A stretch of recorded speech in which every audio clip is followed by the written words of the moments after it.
수만 년이 지나도 여러분 다 기억할 것입니다. 여러분도 천국에 가서 여러분을 찾는 사람들이 다 찾아갈 거예요. 그때 만나 뵙기를 원합니다.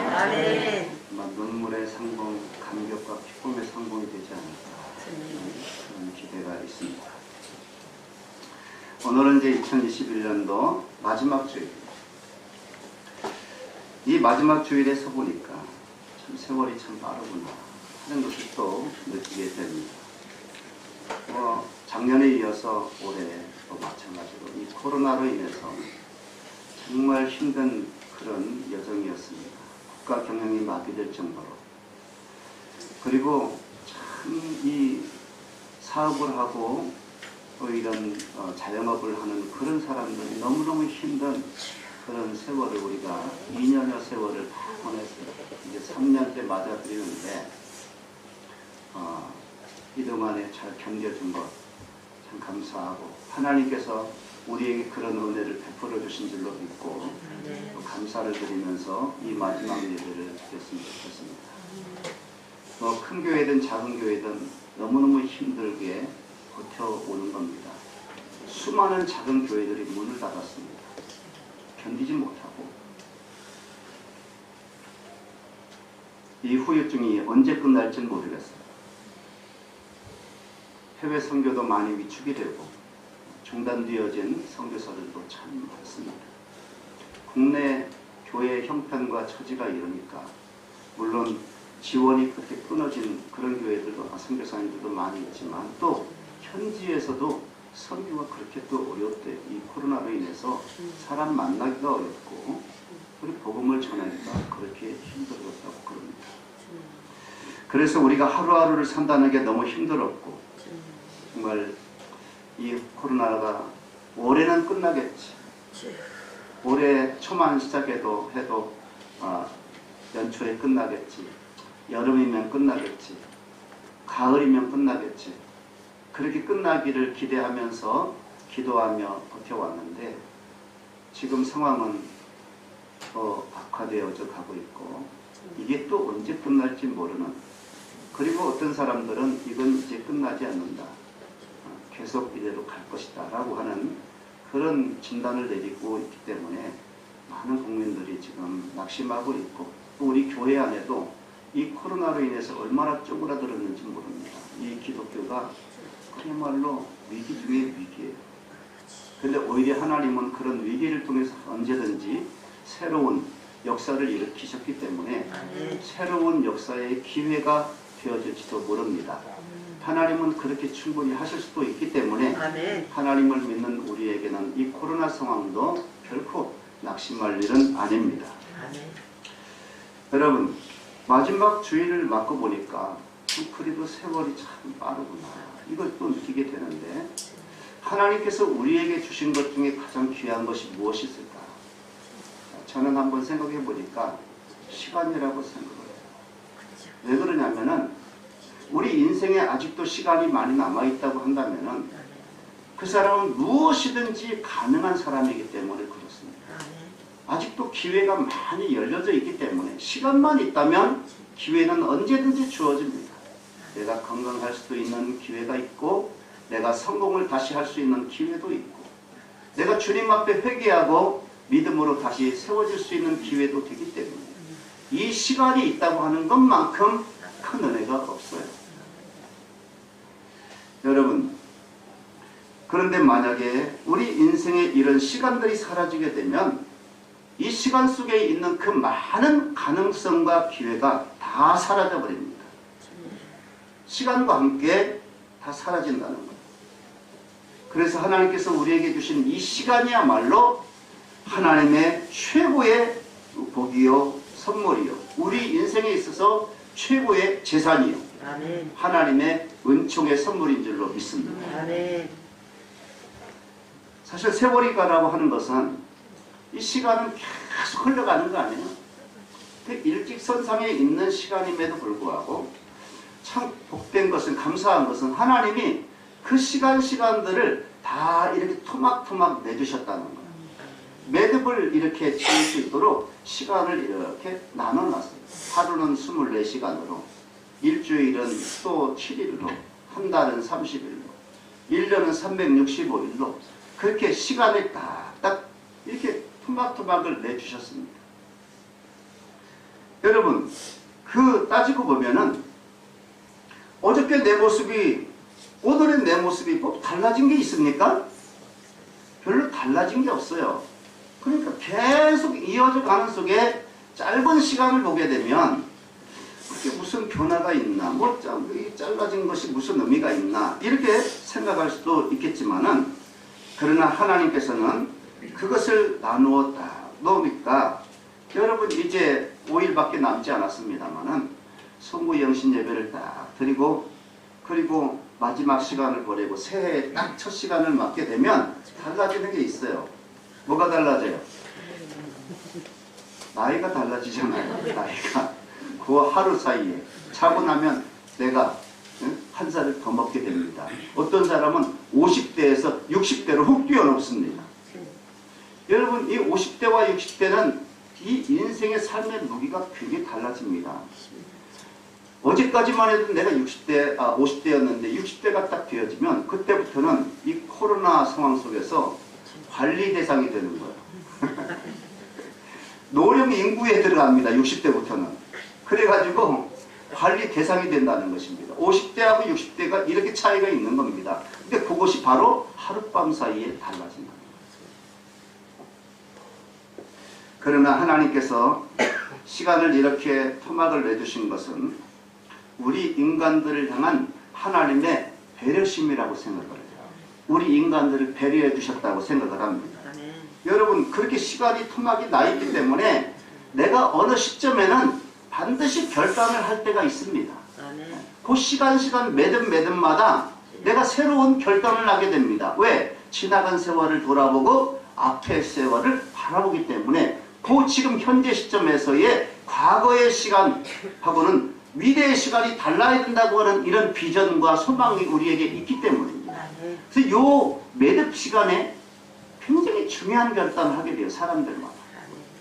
이제부터는, 지금 이 시점부터는 달라져야 된다는 것입니다. 어제까지의 모든 일들을 다 청산해버리고 버릴 건 버리고 잊을 건 잊고 그리고 새로운 내일을 위해서 새롭게 결단할 수 있는 것도 바로 이렇게 오늘과 내일이라고 하는 그것을 나누어지는 시간이 있기 때문에 그런데 하나님이 그 시간을 나누어 주셨다는 거예요. 우리 인간들을 위해서. 그래서 사도 바울은 빌립보서 3장 13절 14절에서 이렇게 말씀합니다. 다 같이 한번 읽어볼까요? 시작. 형제들아, 나는 아직 내가 잡은 줄로 여기지 아니하고 오직 한 일, 즉 뒤에 있는 것은 잊어버리고 앞에 있는 것을 잡으려고 표대를 향하여 그리스도 예수 안에서 하나님이 뒤에서 고르신 부름의 상을 위하여 달려가노라. 아멘. 자, 지금 이 시점에서 바울이 고백하는 그 시점에서 내가 한 일, 뒤에 있는 건 다 어떻게 하고 잊어버리고 그리고 이 시점부터는 나는 표대를 향해서 달려가노라. 물론 과거에도 바울이 표대를 향해서 달려가면서 행했겠죠. 그러나 그 행한 모든 일들 그거 가지고 내가 거기에 붙잡혀서 또는 자랑 삼고 교만하지 아니하고 또는 실패한 것을 인해서 낙심하지 아니하고 다 잊어버려. 지나간 걸 다 잊어버리고 이제부터 지금부터 다시 표대를 향해서 달려간다는 말입니다. 여러분, 마지막 주일을 보내고 이제 5일 이후에는 또 새해를 맞는 저와 여러분에게도 이런 결단이 있기를 축원합니다. 이런 결단이 반드시 있어야 됩니다. 여러분, 사람은 누구에게나 욕망이 있어요. 욕망은 그렇게 나쁜 게 아니에요. 욕심은 나쁘지만, 육신의 욕심은 나쁘지만 욕망이라고 하는 것은 나쁜 게 아니에요. 여러분, 이 욕망을 통해서 우리가 어떤 욕심이나 육신의 욕심이나 악을 도모하기 때문에 나쁜 것이지 욕망 자체는 나쁘지 않습니다. 여러분, 이 욕망 자체라고 하는 것은 내가 살아가야 될 이유가 될 수가 있고 또 나로 하여금 그 삶을 살아가게 하는 원동력이 될 수가 있기 때문에 욕망은 나쁜 게 아니에요. 근데 이제 사람들마다 다 누구나 보편적인 욕망이 있어요. 그게 뭐냐면 행복해지고 싶다는 욕망이에요. 여러분, 우리가 그렇게 그냥 외모를 가꾸고 아름답게 하는, 아름다워지고 싶은 이유가 뭐예요?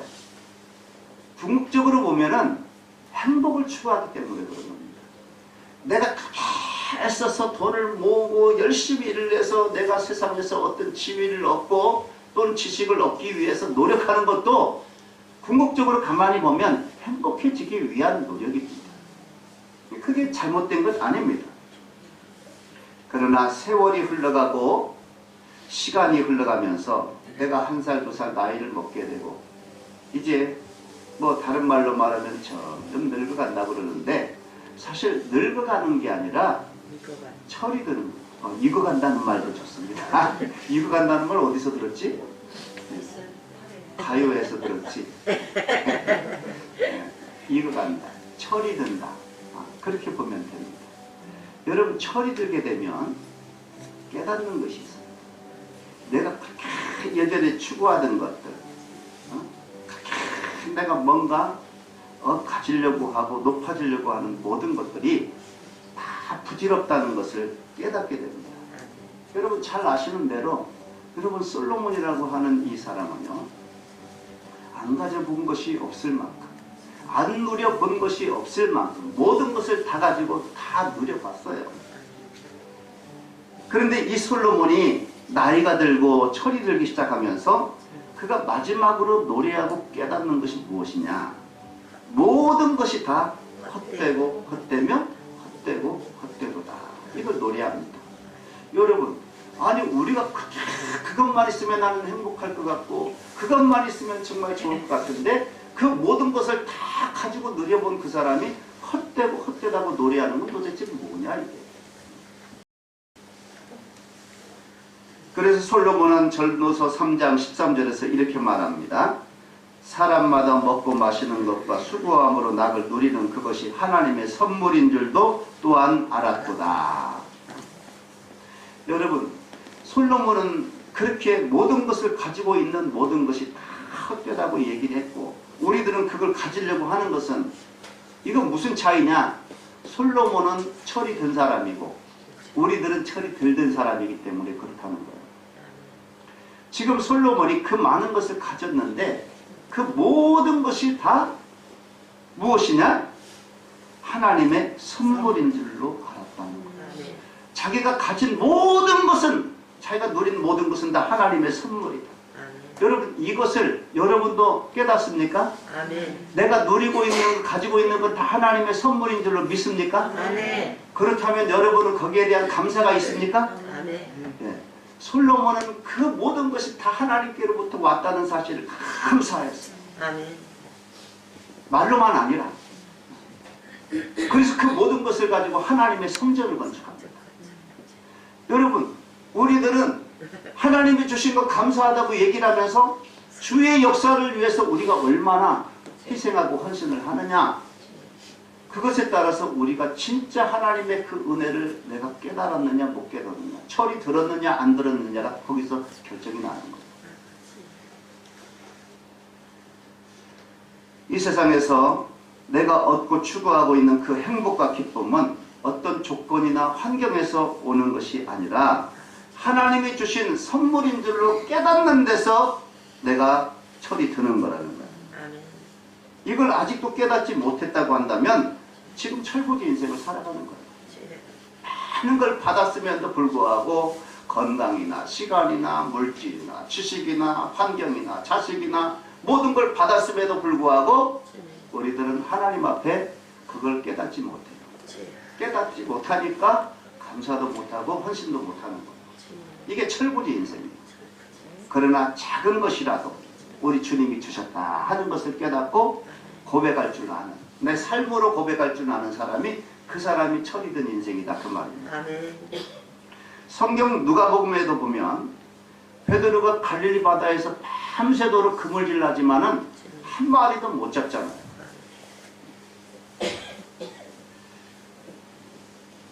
여러분, 누가 그런 그 결과를 예상이나 했겠습니까?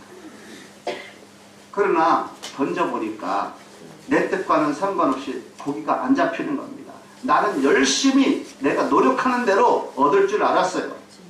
환경도 괜찮고 내가 열심히만 노력하면 이제는 내가 모든 것을 다 가질 수 있다고 생각을 했지만, 베드로는 자기는 백기술도 있고 고기 잡는 기술도 있다고 생각을 했고, 또 그렇게 고기가 많은 갈릴리 바닷가에서 고기를 잡으니까 얼마든지 고기를 나는 잡을 수 있다고 생각을 했지만 전혀 자기의 예상과는 상관없이 안 잡히는 겁니다. 밤새도록 그물질을 했지만 고기가 안 잡혀요. 여러분, 그렇게 생각하고 있다면 아직도 우리가 철부지 인생이라는 거예요. 오늘 인생을 살아가면서 그런 생각 가지고 살아갔다면 아직도 철부지 인생을 살아온 것입니다. 궁극적으로는 하나님께서 내 그물에 물고기를 몰아주셔야 잡히는 건 줄로 믿습니다. 그게 아니면 우리는 행복할 수가 없어요. 여러분, 개 한 마리가 길을 가다가 뼈다귀 하나를 발견했어요.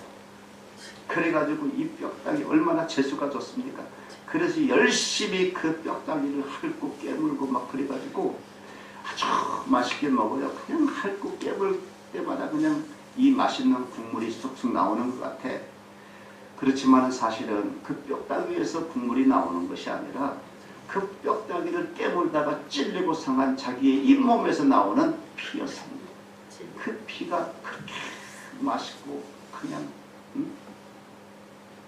그러므로 이 개는요, 자기의 피와 살을 갉아놓는 거예요. 여러분, 우리가 착각하는 것이 바로 그것입니다. 행복의 정체가 뭐냐? 자기 살 깎아놓는 거예요. 그런 경우가 참 많습니다. 밤새도록 경비를 세우고 몰래카메라를 설치하고 무서운 개를 몇 마리씩 풀어서 자기의 성을 지켜보려고 하지만은 나중에 가보니까 다 도적맞고 하나도 안 남아있어요. 아니, 어떻게 도적맞았는지도 몰라. 결론적으로 뭐냐? 하나님께서 지켜주셔야 지켜진다는 것입니다. 세우는 자의 수고가 헛될 수 있고 지키는 자의 수고가 헛될 수가 있어요. 왜? 하나님이 함께하지 아니하십니다. 하나님이 세워주셔야 세워지는 것이고 지켜주셔야 지켜지는 건데, 하나님은 온데간데 없고 내가 열심히 세우려고 하고 내가 열심히 지키려고 하면 언제 도둑 맞았는지 하나도 남지 않고 다 무너질 수 있다는 것입니다. 오늘 본문 빌립보서를 기록한 이 사도 바울도 과거에 그렇게 행복을 위해서 몸부림쳤던 사람 중에 한 사람이에요. 그런 사도 바울이 이렇게 얘기합니다. 누가 내 앞에서 육체를 자랑하느냐? 나도 누구 못지않게 육체를 자랑할 것이 있다. 그러면서 얘기하는 것이 이제 빌립보서 3장 5절 6절인데요. 한번 볼까요? 빌립보서 3장 5절 6절, 바로 그 앞장이기 때문에 한번 다 같이 읽어보겠습니다. 5절 6절 시작. 나는 하나님 말에 할례를 받고 이스라엘 족속이요 베냐민 지파요 히브리인 중에 히브리인이요 율법으로는 바리새인이요 열심으로는 교회를 박해하고 율법의 의로는 흠이 없는 자라. 거기다가 이 아시는 대로 이 바울은 가말리엘의 문화성의 수제자였기 때문에 최고의 학문을 자랑하는 사람이었습니다. 또 로마 시민권을 가지고 있는 사람입니다. 이 사람은 여러분, 원래 히브리인 중에 히브리고 이 율법이 이스라엘 사람인데 로마 시민권을 가졌다고 하는 것은 그가 그 로마 시민권을 샀다는 거예요. 여러분, 로마 시민권을 살 정도면 그는 재산도 많이 가지고 있다는 겁니다. 거기다가 권세까지 가지고 있기 때문에 육체적으로 바울만큼 자랑할 만한 사람이 없어요. 그래서 자기 앞에 누가 육체를 자랑하면 나도 육체를 자랑할 거 얼마든지 있다. 그렇게 얘기를 하는 겁니다. 그런데 이 사도 바울이 어느 날 예수 그리스도를 만납니다. 예수 그리스도를 인격적으로 만나고 나서 지금까지 자기가 추구하고 자기 인생의 목적 삼았던 모든 것이 잘못되었다는 사실을 깨닫게 됩니다. 그래서 바울은 자기가 그렇게 핍박했던 예수를 믿는 예수님의 제자가 된 겁니다. 그러면서 오늘 사도 바울이 행복해지는 비결을 우리에게 말씀해주고 있습니다. 우리가 2022년도를 지금 준비하면서 정말 우리의 2022년도뿐만 아니라 우리 인생이 진짜 행복해지기 위한 비결이 무엇일까? 이것만 알 수 있다면 얼마나 좋겠어요. 이거는 학원에서도 가르쳐주지 않는 겁니다. 하나님께서 우리에게 가르쳐주시는, 바울을 통해서 가르쳐주시는 귀한 비결이기 때문에 여러분 심령에 꼭 채우시고 새해를 맞이하시기를 바랍니다. 자, 그러면 그 행복해질 수 있는 비결이 뭐냐? 9절 말씀 다 같이 보겠습니다. 9절. 본문 9절 말씀.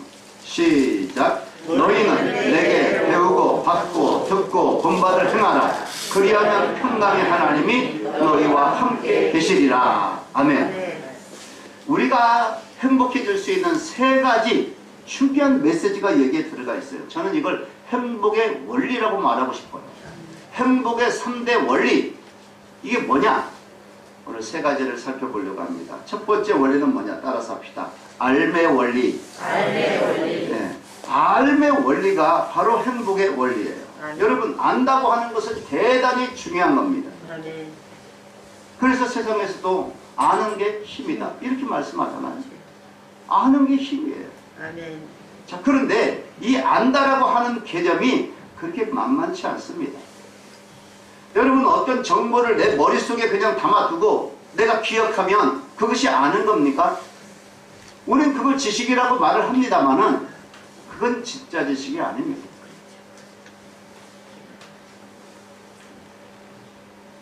예를 들면, 여러분, 저는 이제 가끔 가다가 그 텔레비전에서 김병만이라는 사람이 하는 그 정글의 법칙이라는, 여러분 아세요? 네, 정글의 법칙을 좀 가끔 봐요. 근데 이 정글의 법칙에서 보면요, 우리나라에서 못 먹어보는 음식들을 현지에서 그걸 잡아가지고 그걸 먹어요.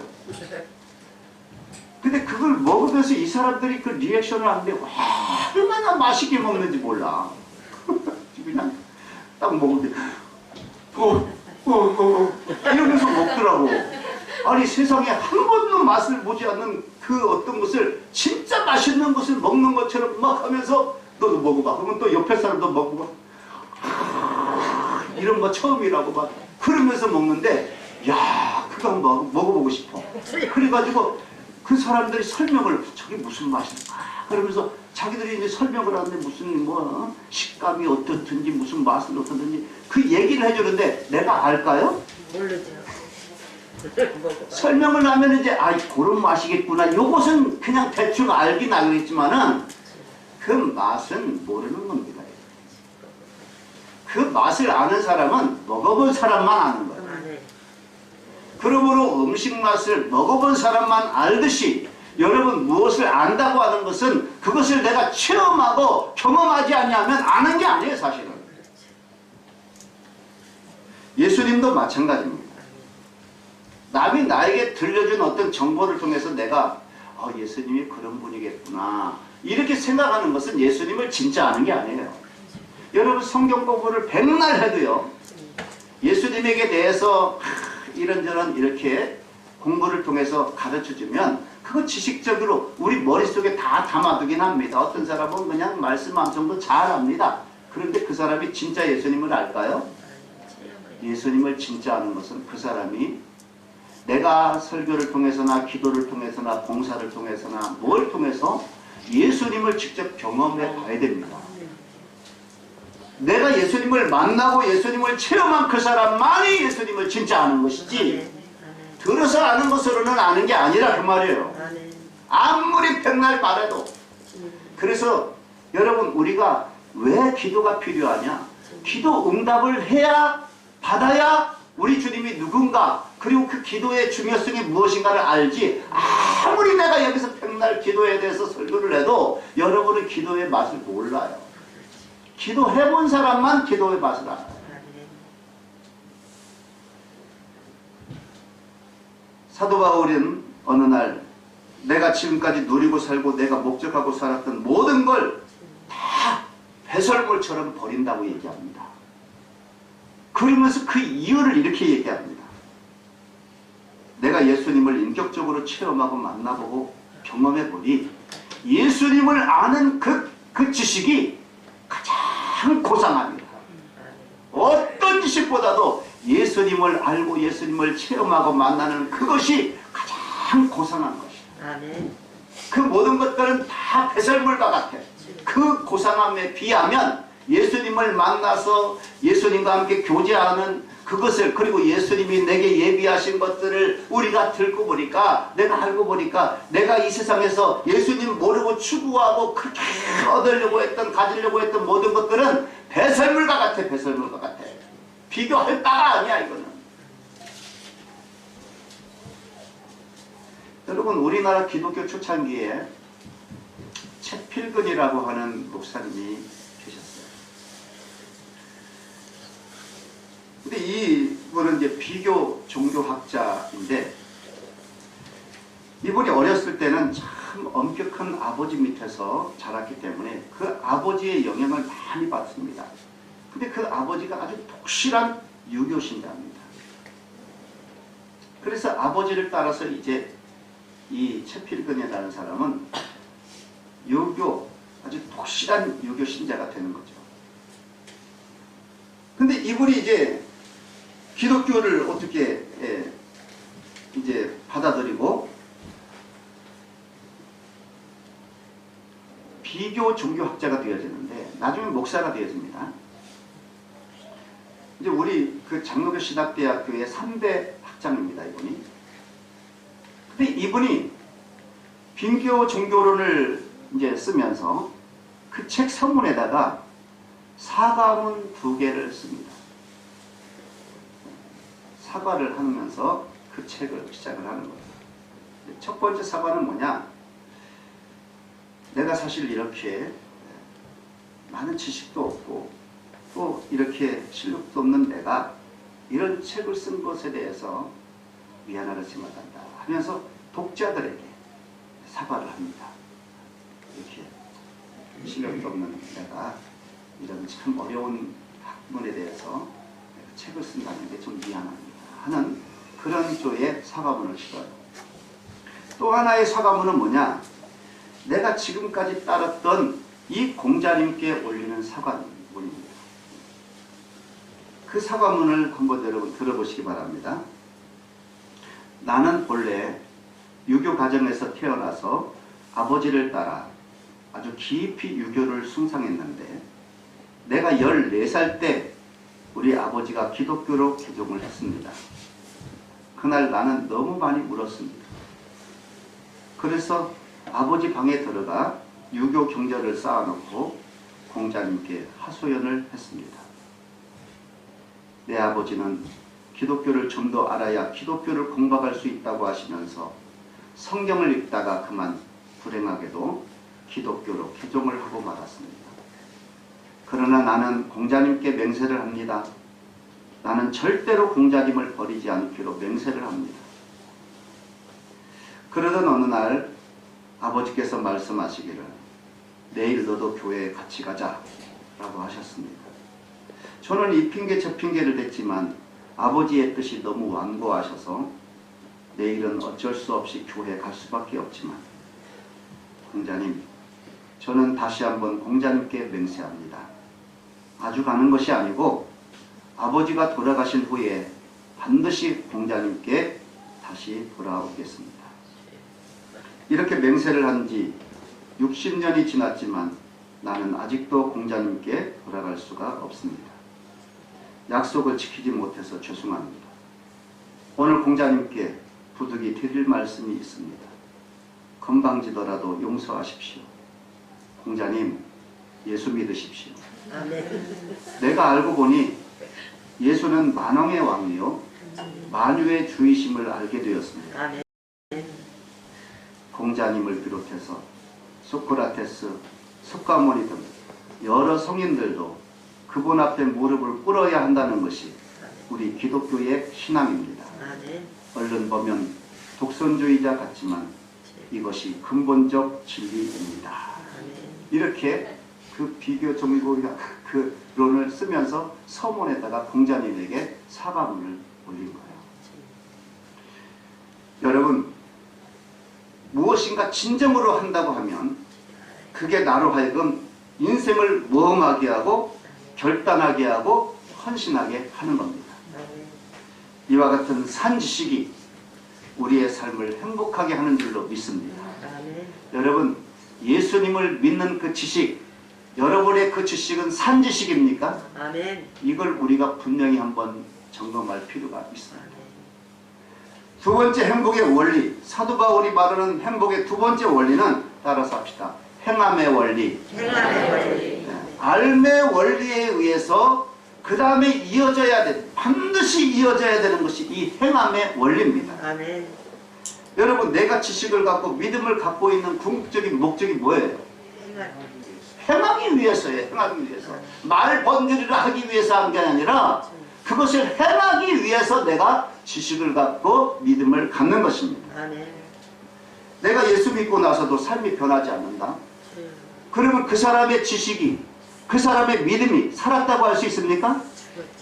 내가 예수 믿었으면서도 내 삶이 변하지 않아. 그러면 분명히 그 믿음과 지식은 죽었다는 얘기입니다. 죽어있기 때문에 변하지 않는다는 거예요. 여러분, 전혀 영향력을 주지 못하는 죽은 지식이나 믿음, 이게 무슨 의미가 있어요? 참된 행복은요, 우리 머릿속에 있는 것이 아니라 우리의 손끝과 우리의 발끝에 행복이 있다는 걸 잊지 마시기를 바랍니다. 아멘. 1984년에 미국의 미네소타주의 한 교회에서 있었는데, 오늘 우리가 추웠죠? 오늘 영하 막 11도 오실 때, 제일 추웠을 때는 15도까지도 내려갔다고 그래요, 새벽에. 근데 지금은 아마 10도, 11도 그럴 거예요. 굉장히 추워서 많은 분들이 못 오실 줄 알았더니 그래도 여러분들은 진짜 믿음의 사람인 것 같아요. 근데 이 미네소타주에 영하 35도로 떨어져요. 아주 강추위. 그래가지고 목사님이 교회를 가보니까 이게 여러 군데서 오니까 성도들이 절반밖에 안 왔더래요. 그럴 수밖에 없는 게 영하 35도 되는 그 온도에 어떻게 오겠어요? 그런데 놀라운 것은 그때에 이 볼다라고 하는 할머니가 88세 된 할머니가 있는데, 이분이 백리길, 그러니까 40km입니다. 백리길 떨어져 있는 그곳에서 자동차를 타고 그 추위 혹한을 뚫고 예배에 오신 거예요. 근데 혼자 온 게 아니라 100살 난 할아버지 한 분하고 그 다음에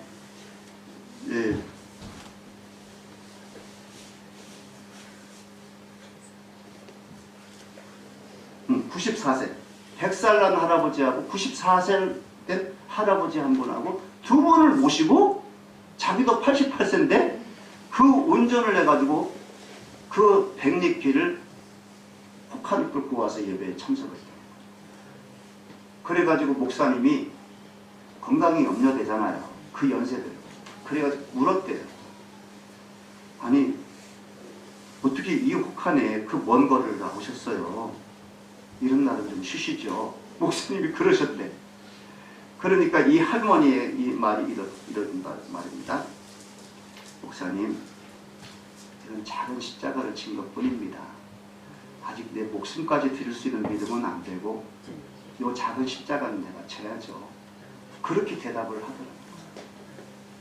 그 먼 거리에서 그 혹한을 뚫고 그 예배에 참석하는 그것을 작은 십자가로 생각을 하고 그렇게 참여를 했다는 겁니다. 여러분, 얼마나 멋있습니까? 우리 하나님이 얼마나 멋지게 보시겠어요?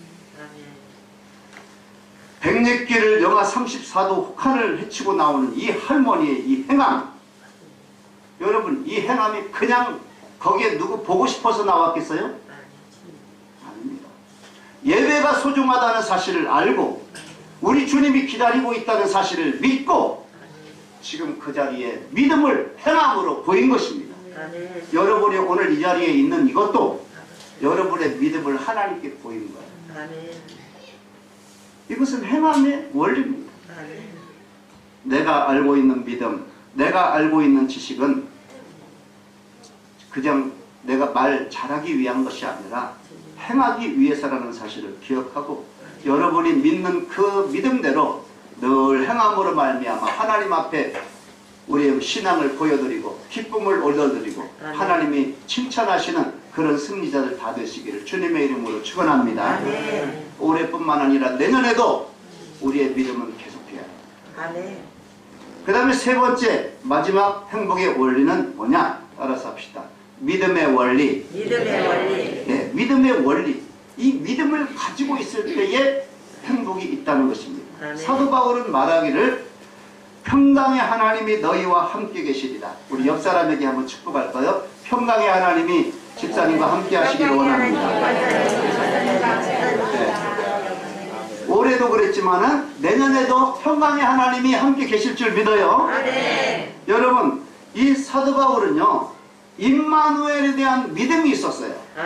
하나님이 나와 함께 하신다는 사실을 믿었어요. 이 믿음이 사도 바울을 행복하게 했고 저와 여러분을 행복하게 할 줄로 믿습니다. 하나님이 나와 함께 하신다는 믿음이에요. 여러분, 행복과 불안은 반비례하는 것 아니겠습니까? 내가 불안해한다면 행복은 내 안에 있지 않습니다. 그러나 행복해 한다면 이 불안은 떠나갈 거예요. 근데 이 행복은요, 어디서 오느냐? 믿음에서 와요. 이 믿음이 있으면 불안이 물러가게 되어지고 내게 행복이 주어지게 된다는 거예요. 믿음이 있으면 든든해요. 걱정 안 합니다. 여러분 보세요. 어린아이들은요, 어머님이 나와 함께하고 우리 부모님이 나와 함께하고 있으면 든든해요. 걱정 안 합니다. 뭐든지. 근데 이 어린아이에게요, 이렇게 이제 우리 부모님이 나와 함께 하셨지만 부모님이 설령 지방을 가신다든가 아니면 해외에 잠깐 간다든가 그런다고 해서 이 아이가 막 불안해합니까? 아니에요. 살아계시기 때문에 언젠가 돌아와서 나와 함께 할 거야. 이걸 믿기 때문에 걱정 안 합니다. 여러분, 오늘 왜 이 말씀을 드리느냐? 우리가 인생을 살아가면서 반드시 믿어야 될 것이 있어요. 그게 뭐냐? 하나님이 나와 함께 하신다는 거예요. 하나님이 나와 함께 하신다는 이 믿음만 있다면, 어린아이가 부모님이 함께하면 내가 걱정이 없고 평안하듯이 여러분, 하나님이겠습니까? 하물며 하나님이 나와 함께 하신다는 사실을 믿기만 하면 그 사람은 어떤 환경과 여건에서도 불안하지 않고 아무 염려 없이 주님께 다 맡기면서 행복하고 평안한 삶을 살아가게 될 줄로 믿습니다. 내년이 그렇게 되기를 원합니다. 여러분, 2차 세계대전 때 독일군이 얼마나 유대인들을 핍박했습니까? 유대인들을 말살시켜야 됐다는 정신병자 한 사람의 그런 논리에 의해서 600만 명이나 되는 많은 사람들을 학살하지 않았어요? 그래서 이 아우슈비츠 수용소에서 많은 사람들이 독살당했는데, 그때에 거기에 그 감방, 그 독살당하기 전에 살았던 그 감방에 이런 글이 써있다 그래요. 태양이 구름에 가려 빛을 잃었어도 나는 태양이 있음을 믿습니다. 나는 사랑이라고 하는 것을 전혀 느낄 수 없는 상황이었지만 사랑이 있음을 믿습니다. 지금 오랜 시간 동안 하나님은 침묵하고 계시지만 나는 하나님이 계심을 믿습니다. 여러분, 태양이 잠시 안 보여도 구름 뒤에 태양이 있다는 걸 난 믿는다는 거예요. 여러분이 안 믿는 사람이 있습니까? 지금 내 주변에 사랑이 별로 이렇게 눈에 보이지 않지만 그러나 분명히 사랑은 있어요. 그리고 하나님이 지금 이렇게 안 계신 것처럼 참 하나님의 응답이 없는 것처럼 느껴지지만 하나님이 있음을 믿는다는 거예요. 그렇기 때문에 그러한 어려운 환경 속에도 끝까지 인내하면서 견딜 수가 있었다는 것입니다. 우리가 이제 2021년으로 딱 5일 남겨놓고 있습니다. 또 새해를 바라보고 있습니다. 사도 바울의 이 고백이 이 시점에서 저와 여러분의 고백이 되기를 원합니다. 다시 한번 9절 말씀을 우리 한번 다 같이 읽겠습니다. 9절 말씀 시작. 너희는 내게 배우고 받고 듣고 분발을 행하라. 그리하면 평강의 하나님이 너희와 함께 계시리라.